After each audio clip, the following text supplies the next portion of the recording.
할렐루야. 예수님의 이름으로 사랑하고 축복합니다. 이 시간에는 속사람을 강건하게 하라는 제목으로 함께 은혜를 나누고자 합니다. 성경은 우리가 지금 말세를 살아가고 있다 합니다. 이 말세의 특징 중에 하나가 사단 마귀가 극렬하게 성도를 미혹하는데, 그 중에 하나가 우리로 하여금 시간을 낭비하게 만드는 것입니다. 그래서 에베소서는 세월을 아끼라, 원문의 뜻은 시간을 구속하라, 시간을 돈 주고 사라는 뜻입니다. 그러니까 사단 마귀의 유혹으로 시간을 헛되게 사용하게 하여 인생을 헛되게 하는 것입니다. 인생을 도둑맞는 것이죠. 그래서 중요할 때 중요한 일에 집중해야 하는데 집중하지 못하게 하는 것입니다. 학생이라면 당연히 학업에 집중해야 하는데 다른 것에 정신이 팔리거나, 남녀가 결혼하면 배우자에게 집중해야 하는데 다른 이성에게 정신이 팔리거나, 교회에서도 전도 초청잔치 하면 전도에 집중해야 하는데 행사의 선물과 음식으로 의견이 달라 마음이 상해 교회의 하나됨을 깨는 경우가 허다합니다. 모두 사단 마귀의 밥이 된 것이죠. 오늘 본문 베드로전서 4장은 고난에 관한 말씀으로, 고난은 참으로 힘들지만 많은 유익이 있는데 그 중에 하나가 시간 낭비의 삶에서 시간 투자의 삶으로 변화시킨다는 것입니다. 본문 1절에 그리스도께서 육체의 고난을 받으신 것 같이 너희도 같은 마음으로 갑옷을 입으라 합니다. 고난이 마음에 갑옷을 준다는 것입니다.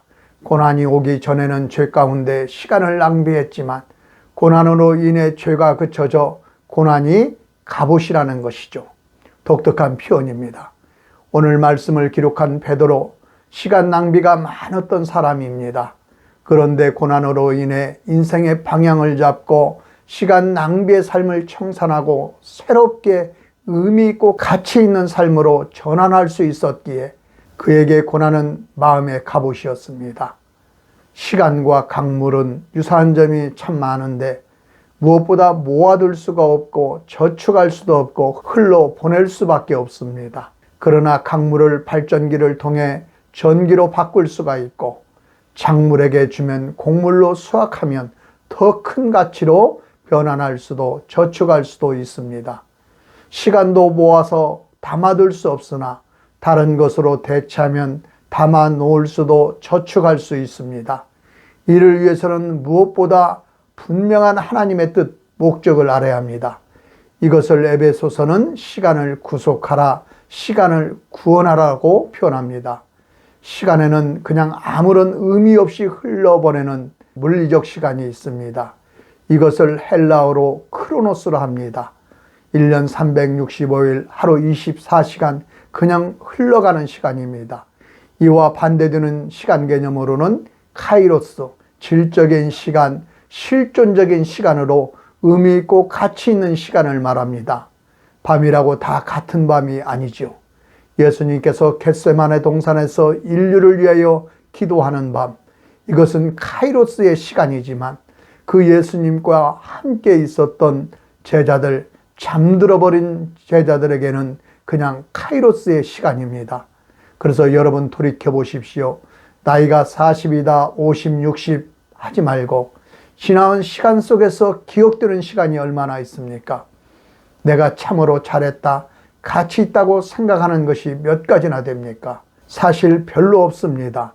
예배하고 중보하고 함께 전도하고 구제에 동참한 일 몇 가지 외에는 대부분 무엇을 먹을까, 입을까, 마실까 하다 보낸 건데, 개인적으로 열심히 살았다고 하나 의미와 가치를 찾아보면 한 줄로도 기록되지 않는 인생들이 많습니다.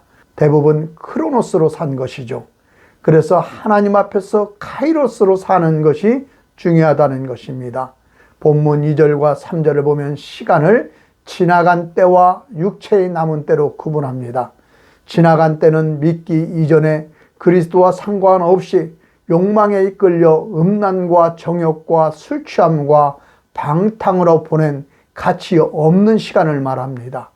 이제 육체의 남은 때, 그리스도와 관계를 맺은 이후의 남은 인생, 남은 시간을 하나님의 뜻과 목적에 맞게 의미 있고 가치 있게 살아야 한다는 것입니다. 남은 때를 어떻게 사느냐에 따라 우리의 인생이 달라지게 되는 것입니다. 남은 때를 잘 살아야죠. 그리고 우리의 남은 때를 잘 살기 위해서는 우리의 속사람이 강건해야 합니다. 또한 우리의 속사람을 강건하게 관리하기 위해서는 무엇보다 마음과 입술의 혀를 잘 다스려야 합니다. 우리는 말과 행동으로 구분하는데 성경은 마음과 혀로 나눕니다. 잠언의 말씀은 모든 지킬 만한 것 중에 더욱 내 마음을 지키라 생명의 근원이 이에서 남이라 합니다. 야고보 사도는 혀는 모든 행동의 근간으로 말에 실수가 없는 자면 곧 온전한 사람이라 말합니다. 말을 어떻게 하느냐에 따라서 우리 행동도 달라진다는 말은 행동의 영역이죠. 본문 4장 1절은 그리스도께서 이미 육체의 고난을 받으셨으니 너희도 같은 마음으로 갑옷을 삼으라. 이는 육체의 고난을 받은 자는 죄를 그쳤음이라. 마음을 붙잡게 만드는 것, 고난이 하는 역할입니다. 그래서 고난으로 인해 죄를 그치고 마음의 갑옷을 입는 것입니다.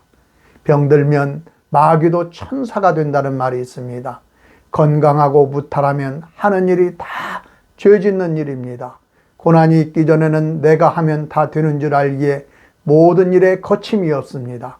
그러나 고난이 찾아오면 초기 단계에는 자기의 한계를 깨닫고 굉장히 불안하고 두려워합니다만 그 다음 단계로 넘어가면 철저히 자신의 무능을 깨닫고 주님을 의지하고 왜 내게 고난이 임하였는가를 살피며 나를 중심으로 생각하던 사람이 누가 나를 구원하실 수 있는 분인가 하고 하나님을 바라보며 마음이 굳건해지고 마음의 갑옷을 입게 됩니다. 그래서 마음으로 하나님의 뜻이 무엇인지를 더 깨닫게 되는 것이죠. 그리고 무엇보다 하나님의 뜻을 좇다 살면 내가 부족하고 내가 연약하도 내 상태와 관계없이 하나님께서 그 뜻을 이룬다는 사실을 깨달으면 그때부터 하나님의 뜻에 붙들린 가치와 의미를 만들어내는 카이로스의 인생을 살게 되는 것이죠. 여러분, 보통 인간은 하나님께서 우리에게 주신 잠재력을 2%밖에 사용하지 못한다 합니다. 그리고 가장 많이 쓰는 분이 10%. 그리고 이 잠재력을 발휘하기 위해서는 제일 중요한 것이 이타적인 삶, 다른 사람을 섬기는 삶을 살게 되면 최고로 발휘된다고 합니다. 그래서 우리 안에 이 복음이 나를 통해 다른 사람으로 흐르게 하면 그 복음이 나도 살리고 상대도 살리는 능력이 되는 것이죠. 이것을 언제 깨달아요? 고난을 통하여. 오늘 또 알게 모르게 다가오는 고난을 통하여 강하고 담대한 믿음의 사람이 되기를 예수님의 이름으로 축원드립니다. 두 번째로, 마음이 회복이 되면 다 된 것이냐? 그렇지 않습니다. 마음의 약점은 지속성이 없다는 것입니다. 순간 평안이 왔습니다. 그러면 그 평화가 계속 유지되느냐? 절대 그렇지 못합니다. 조석으로 변하는 것이 사람의 마음입니다. 사람은 마음을 믿으면 안 됩니다. 그런데 이 마음을 굳건하게 하는 방법이 무엇이냐? 몸입니다. 몸으로 한 것은 기억한다고 마음이 필요 없다는 것이 아니라 마음을 굳건하게 하는 방법, 행동으로 옮기면 마음이 굳어진다는 것입니다. 2절을 보니 그 후로는 다시 사람이 정욕을 따르지 않고 하나님의 뜻을 따라 육체의 남은 때를 살게 하려 함이라. 하나님의 뜻을 행하는 것입니다. 3절, 이방인의 뜻을 따라 행한 것은 지나간 때로 족하도다. 영어로 enough, 충분하다고, 이제 충분하니 이방인의 삶을 그만 좀 해라는 것이죠. 야고보서도 영혼이 없는 몸이 죽은 것 같이 행함이 없는 믿음은 죽은 것이라. 여기서 행함은 마음에 있는 것을 굳히는 것입니다. 마음에 믿음이 있습니다. 그런데 이 믿음이 자꾸 흔들립니다. 이 마음에 있는 믿음을 굳히는 것이 진짜 믿음인데, 그래서 입술로 시인하는 것입니다. 마음을 굳히기 위해서 입술은 행동의 시작입니다. 마음에 있는 것으로만 안 되고 입술로 말하고 행동으로 옮기는 것입니다. 우리는 믿는 사람이니 마음에는 다 믿음이 있습니다. 믿음의 역사가 있기 위해서는 행동해야 하는 것입니다. 갈라디아서는 이것을 육체의 소욕과 성령의 소욕으로 표현합니다.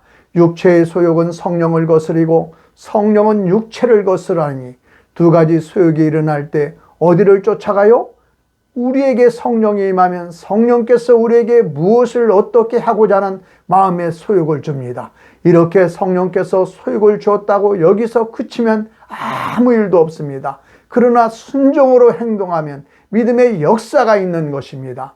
성경에서 믿음이라고 표현된 부분은 순종으로 행동으로 반응해야 하는 것이죠. 사도행전을 액치라하는데 행동이에요. 생각이 아닙니다. 성령께서 제자들에게 소욕을 주고 제자들은 순종하여 행동했습니다.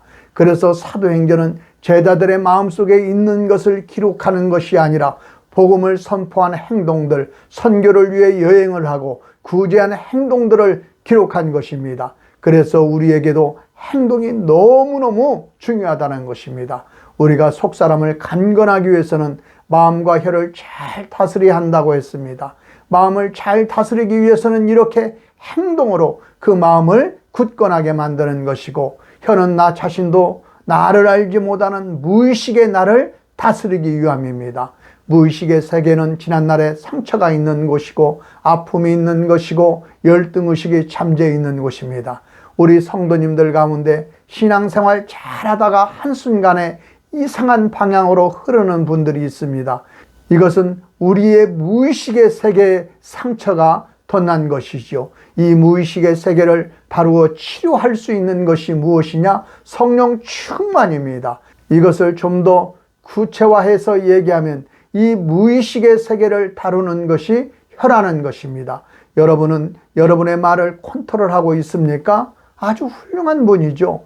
여러분, 생각은 컨트롤이 되는데 말은 컨트롤이 잘 안 됩니다.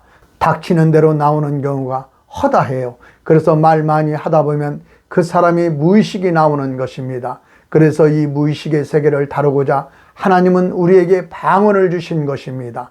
그래서 고린도전서 14장 2절에는 방언으로 기도하는 것을 영이 기도하는 것이라고, 즉 무의식적인 것, 우리의 가장 궁극적이고 본질적인 기도를 드리는 것입니다.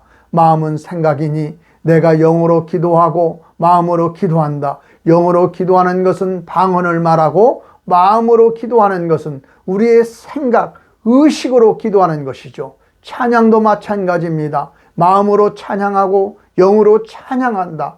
우리 그리스도인은 여기서 머물면 안 됩니다. 성령 받기를, 방언 받기를 사모해야 합니다. 방언 기도는 무의식의 세계가 치료가 돼요. 상처가 깊은 사람이 방언 기도를 하다 보면 회개가 나오고 치유의 역사가 일어납니다. 무의식의 세계를 치료하는 것, 방언만이 있는 것이 아니라 방언보다 훨씬 보편적인 것, 몸으로 순종하는 것입니다. 몸으로 순종하면 무의식의 세계가 다루어집니다. 그래서 순종하고 충성하는 가운데 상처에서 벗어나게 되고 열등의식에서 벗어나게 되고 중독에서 벗어나서 완전히 새로워지는 인생이 되는 것입니다. 중독이 무서운 것은 아무리 논리적으로 상황적으로 설명을 해도 먹히지 않는다는 것입니다. 본인도 땅을 치며 후회하면서도 여전히 그짓하고 있거든요. 보이지 않는 무의식의 세계의 상처가 그런 것입니다. 모든 운동선수들이 훈련을 할 때 보면은 참으로 무섭고 지겹게 운동합니다. 하루에 10시간씩 이렇게 훈련을 하다 보면 공이 날아오거나 상대의 주먹이 날아올 때 눈으로 보고 막는 것이 아닙니다. 훈련된 습관으로 막는 것입니다. 몸이 기억한 것이죠. 몸이 기억한 것은 절대 잊지 않습니다. 저희 딸이 초등학교 4학년 때까지 자전거를 타고 그 후 고등학생이 되어 친구들이 한강공원에서 자전거를 타자고 하는데 자신이 없어 고민했는데 잘 탔다고 합니다. 이렇게 몸으로 익힌 것은 절대 잊혀지지 않는 것입니다. 그래서 무의식의 세계를 극복하기 위해서는 몸으로 익혀 습관화해야 하는 것이죠. 그러므로 하나님께서 우리에게 주신 은혜가 무엇이냐? 고난은 우리의 마음을 바르게 세우는 능력이 있습니다. 그리고 이것을 내 것으로 만들기 위해서는 곧장 순종해야 하고, 할 수 있으면 방언으로 기도해서 무의식의 세계를 내 전 인격을 변화시키고 우리의 속사람을 강건하게 하는 것입니다. 그래서 행함이 없는 믿음은 죽은 믿음이라 하잖아요. 그리고 마귀적인 생각이 무엇이냐? 항상 뒤로 미루는 것입니다. 애굽의 바로 왕이 이스라엘 백성들의 출애굽을 질질 끌면서 발목을 잡았을 때 하나님께서 10가지 재앙을 내리는데 그 두 번째 개구리 재앙으로 온 애굽 땅에 개구리가 나타나 살 수가 없는 것입니다. 침실에도 이불 속에도 우물에도 개구리가 넘쳐 살 수가 없어 비명을 지르는데 출애굽기 8장 9절을 보면 바로가 살 수가 없어 모세를 부릅니다. 그러자 모세가 언제 개구리를 거두면 됩니까? 하고 바로에게 물었더니 여러분은 어떻게 대답하겠어요? 지금 당장이지요. 그런데 바로는 내일이라고 말합니다. 그래서 유명한 설교가 찰스 스윈돌 목사님께서는 출애굽기 8장 설교 제목을 개구리와 하룻밤을 더라고 정했습니다.